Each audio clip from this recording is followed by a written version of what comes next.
are you? Everything is going great. How is your day going? Ready for our amazing podcast today? I've been looking forward to it all week. Awesome. So, everybody who is connecting, thank you so much for joining. Don't forget that we are live streaming this too on Facebook, LinkedIn, and Twitter as well. Or if you want to go to our YouTube channel, we are also there. Thank you for joining. We're going to talk today about a very important topic, and especially a topic that Sia wanted to talk, and it's about Gen Z and actually the impact that they can do in today's economy, how this is changing, their lives, how they can improve their career growth. And as usual, we have some questions here that we want to go over with you. And then we have already some questions from people previously. So we'll just go for them. And the people who are watching, if you have questions, please feel free to, type the questions. We will just answer them at the end of the podcast. And so, yeah, let's just get started. Can we just start by Gen Z? What strategies can the Gen Z generation, can use to stand out when applying for a job? So, one of the big things that I would always recommend is if you're going to be looking to apply for a position, especially if you're interviewing for a position, you're going to want to do your research. You want to be as prepared as possible because you're only going to get one chance to make a first impression. So when you're interviewing with these people, you want to make sure you've researched the industry. You want to make sure you've researched the company itself and also the person that you're interviewing with. And a simple Google search will tell you everything you want to know. If you just go to Google News about that industry or that company, you're going to know everything you want to know. And what you want to identify is what's going on in that industry. And then the company that you're working with is what are they doing that's kind of conflicting with or going along with the industry standards. Like right now, if just for example, mortgage companies, you can see mortgage rates are going through the roof. It's super hard. Nobody's buying homes. And if you're planning to work for a mortgage company, you got to ask yourself, well, what's going on? What you want to know about the company as much as they want to know about you. When you show that kind of research, that kind of dedication, what you're going to get is you're going to get a level of interest response from them, from the person you're interviewing. Like, oh, wow, this person took their time to do their research. And it's like, oh, okay, this is the kind of person I want to interview. It shows somebody who did the work, did their homework, that if you're doing this before I'm paying you, imagine what you're going to do when I start paying you. Thank you, Sia. Now we have Moose as another guest speaker. Absolutely. Thank you for joining, Moose. We cannot hear you. Can you try to talk again? Can you hear me now? Perfect. Can we hear you now? So we were talking with Sia about the podcast of, the Gen Z, and now we're just gonna move forward with the questions. So let's Yeah, just no. start. If you also have some comments, please feel free just to say your input and comments. Okay. The other question that Of we course. have, Zia and Moose, is how important is networking for Gen Z? And what are some effective ways to build a professional network? Yeah, I'll take this one. I think that networking is extremely important because, as the trite saying goes, your network is your net worth, and that couldn't be more true, right? So many of the opportunities that I've had from the time that I've left college have been from people that I've known from networking, and that's led me to millions of dollars, over the years. And so, very grateful for that.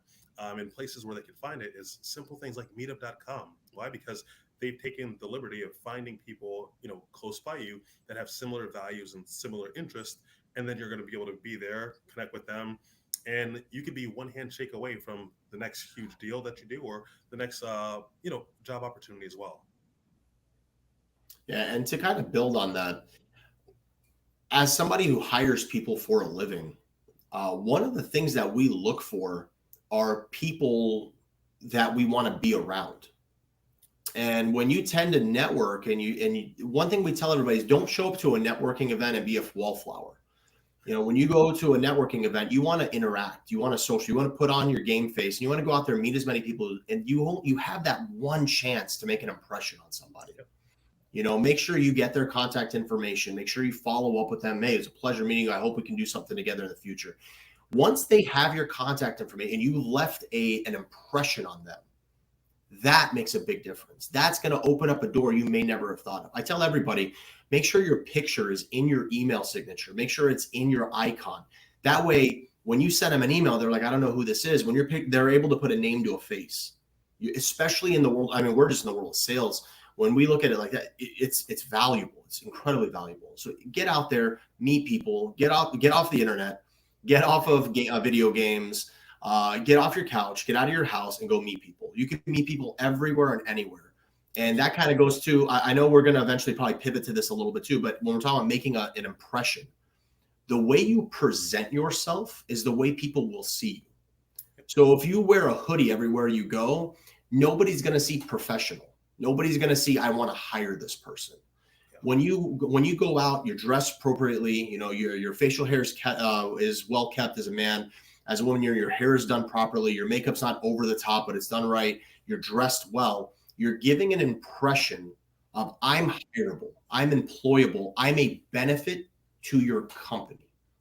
And that's what somebody like myself, the people that we work with, they're looking for people that are bringing benefits and results to their company. So networking helps. Thank you, guys.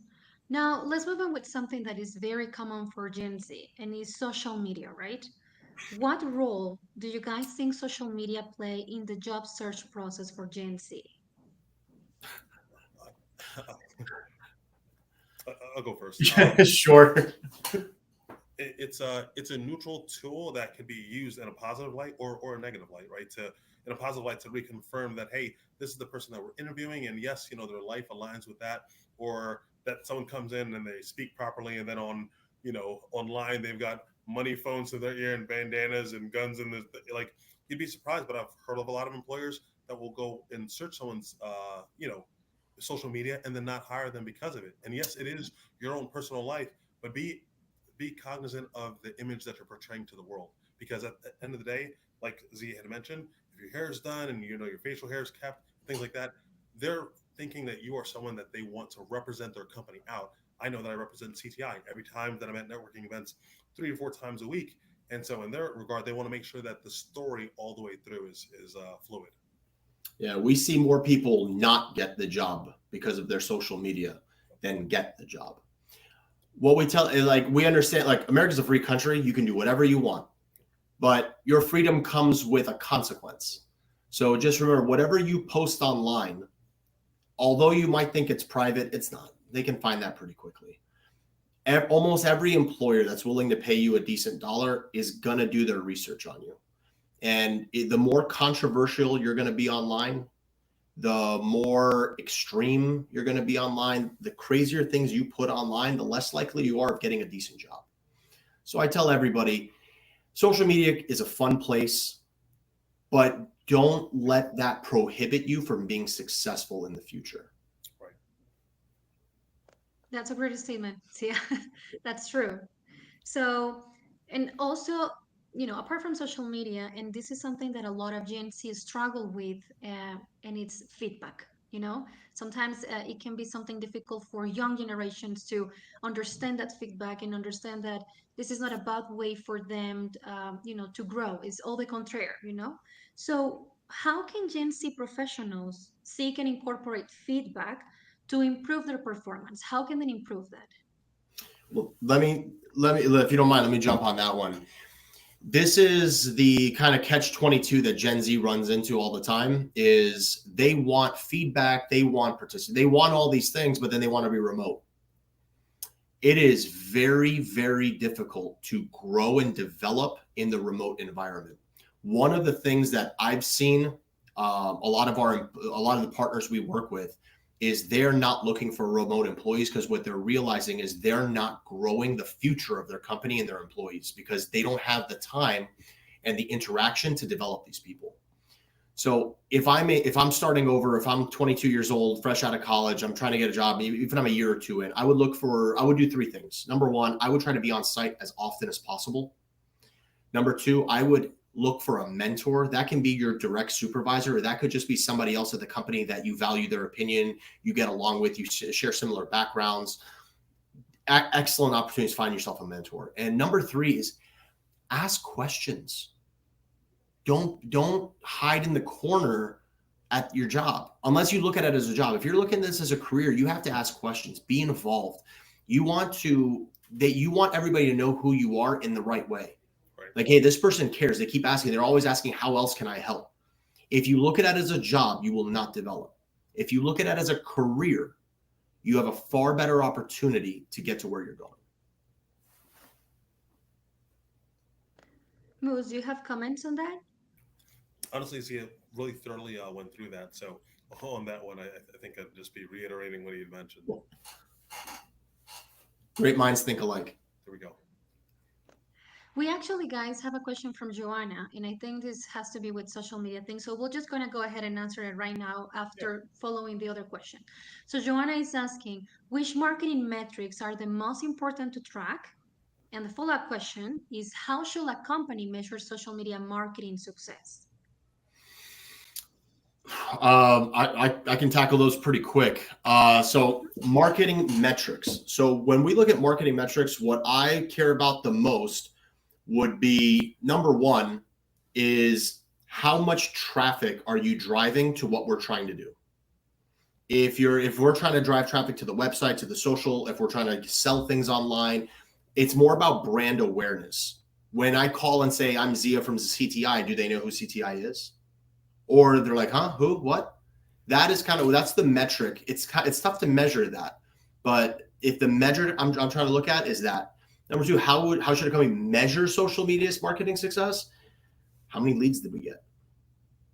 Very true. It really all comes down to the blood of a company is going to be sales, and it's always going to be sales, because without sales, there's no revenue. Without revenue, there's no company.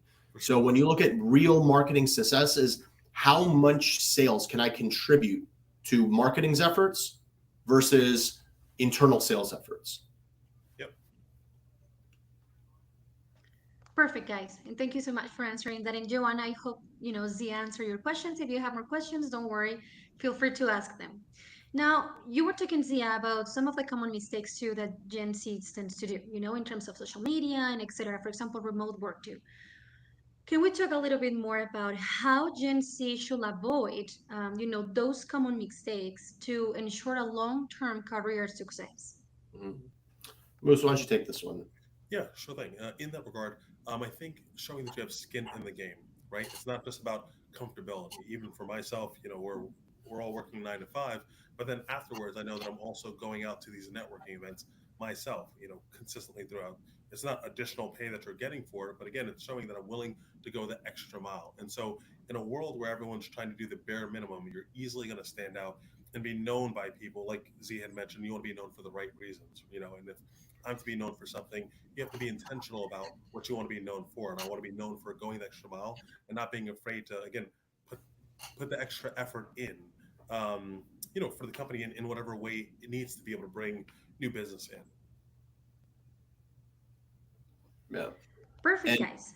And on that, the other thing I would bring up is I see this a lot with the Gen Zs, and I even see it in millennials too, is lack of patience.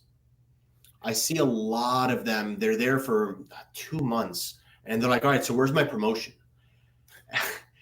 And it's like, okay, but you haven't done your job yet. How are you expected to move to the next one? Right. A lot of it is try to understand that you're new to this. This company's been around for a long time. And a lot of times you're going to be reporting to people who are thinking differently than you are. They're thinking with a different sets of experiences. You're going to have to be patient. You're going to have to start building relationships with these people in order to move up with them.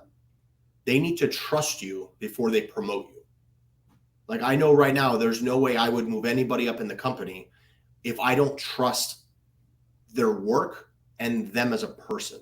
Yeah. You have to create those relationships. And that kind of goes back to what we were talking about before about things that they need to do to move up. You got to create those relationships. Be patient. 6 months is not a long time to be at a job without a promotion. That's quite normal, actually. When you start blowing away your product, when they start asking you to do things that are outside of your job description, that's a good thing. That's when you can start thinking promotion. But if your job's to go sell and you're 50% of your quota and you're asking to be a manager, it's a terrible time to ask. I promise you. Thank you, Sia. And that's very true. I can speak for myself too. The patience part is hard sometimes, and I have a brother who is also very impatient with that. So I hope he's watching this. Now, we have a final question for you guys. And I think this is the most important one because you can actually talk to Gen Z and to express a lot of things. So, what final piece of advice would you give to Gen Z professionals in general? See, I know you wanted to talk about mental things, which I think it's awesome. So if you want to start, or most if you want to go ahead, just give us some advice to all the Gen Z that are looking at you right now. Sure. Moose, why don't you go first? I want to collect my thoughts. Oh yeah. So in that regard, there's a lot of different things that we could touch on, but what I'd say is most important is learning how to really manage your emotions, right? Because sales in any regard is a roller coaster, especially in the recruitment field. Um, and a big part of managing those emotions is managing your expectations. If two people could be looking at the same situation and perspectives being different, like, oh, they're asking me to do more than my job, and da, da, da. Yeah, but like Zia said, the mentality that, hey, maybe they trust me with more. That's why they're asking me to do. They're not trying to take advantage of me. They're trying to see what more I could possibly be able to, execute with excellence on, so that I can then show them, before they promote me in that manner. So that's how promotions have happened in my life, and hopefully with patience and diligence and a level of consistent excellence for them, they can also continue to get promoted throughout their life as well. So, and he's 100% right with that. And the one message I would love to talk to Gen Z about is got to be mental health and mental toughness. So mental health is something I believe a lot in. I believe everybody should have a strong, clear mind moving forward, because I feel like you're going to make your best decisions in life when you have a clear head. Mental health isn't just popping a pill. It's more to that. It's deeper than that. Your mental health starts with you and the decisions you make on a day-to-day basis that can help exponentially get you to the next level.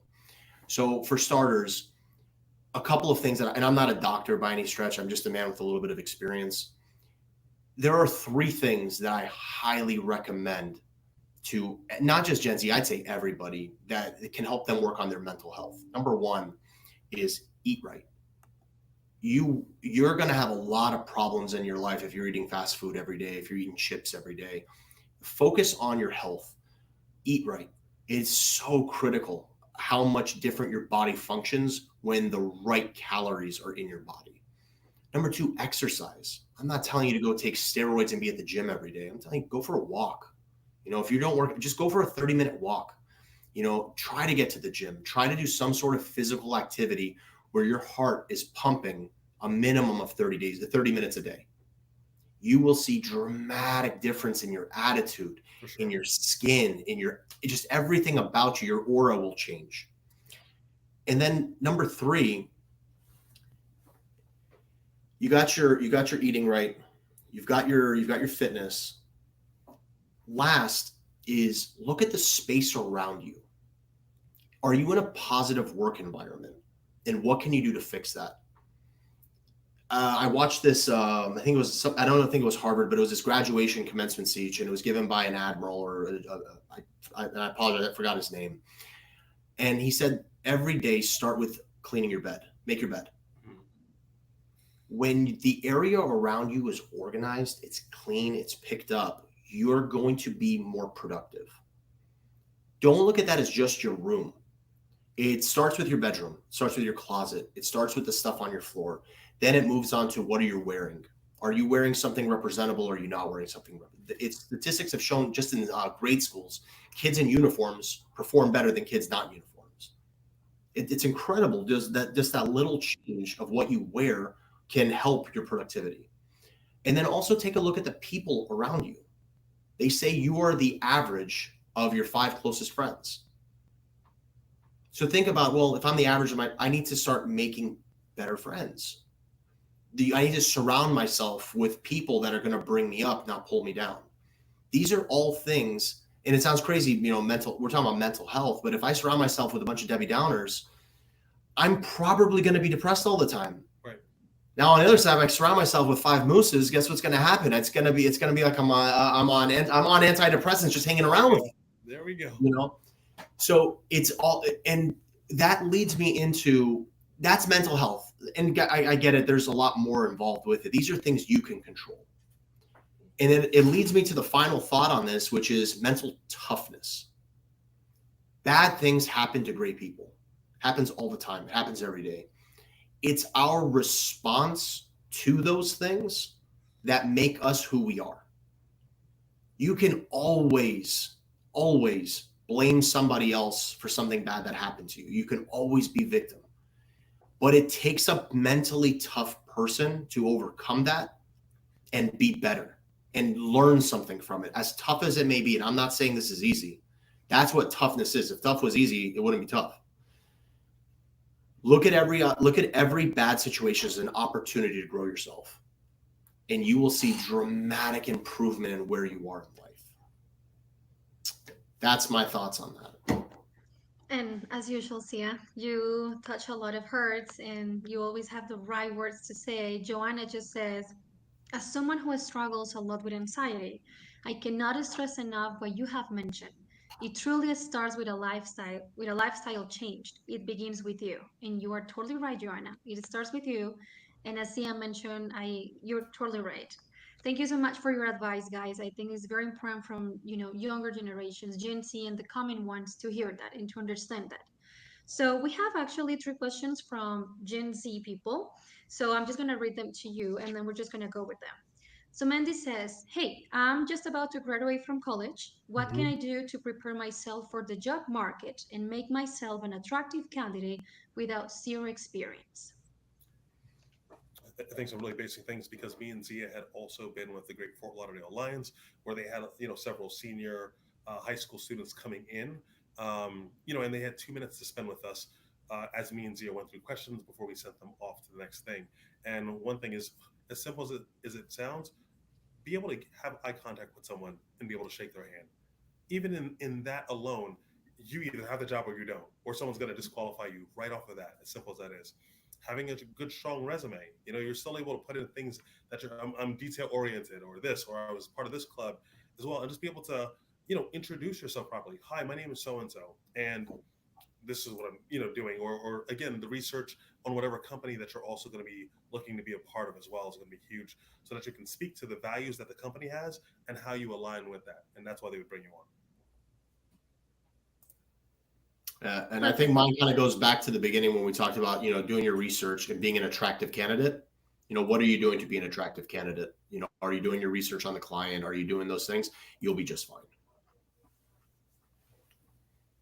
Thank you, guys. We have a question from the audience. Natalia is asking, hi, guys, what advice you have for older generations when it comes to share workspace with the Gen Zs? Well, that's a great question. I would say listen to them. Yeah. They know things you don't know. You know things they don't know. Together, you guys can do something great. Be patient with them the same way they have to be patient with you. You're talking about this is the future of your company. You're talking about this is maybe your replacement in the company. Work together. It's difficult at first because your mentalities are completely different. A lot of our boomers, they experienced a completely different life than Gen Z did. It's complete. These Gen Zs, I feel terrible for them. They have mortgages coming out of college Right. with jobs that can't afford to pay them. And it's they're in a tough situation right now. So realize you got to put your both sides should have a little bit of empathy. Put yourself in their shoes.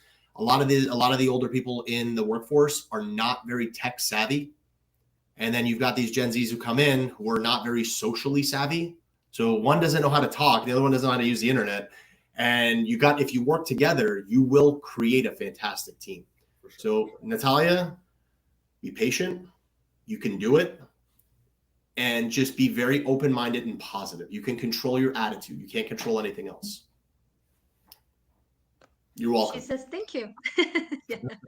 We have one question, and it's from Jake. He says, hi, I've been in my first job for about a year now, and I feel like I'm not progressing as fast as I liked. Do you have any blog, social media page, or book that you guys recommend for career growth? I would personally recommend 10x by Grant Cardone. Even if you aren't necessarily a fan of Grant Cardone, the principles that he teaches in there are, transferable across any industry. Just in regards to the fact that a lot of times we underestimate the amount of work it's going to take for us to get to the next level, but really we need to just doing enough is not enough. You actually need to overshoot everything.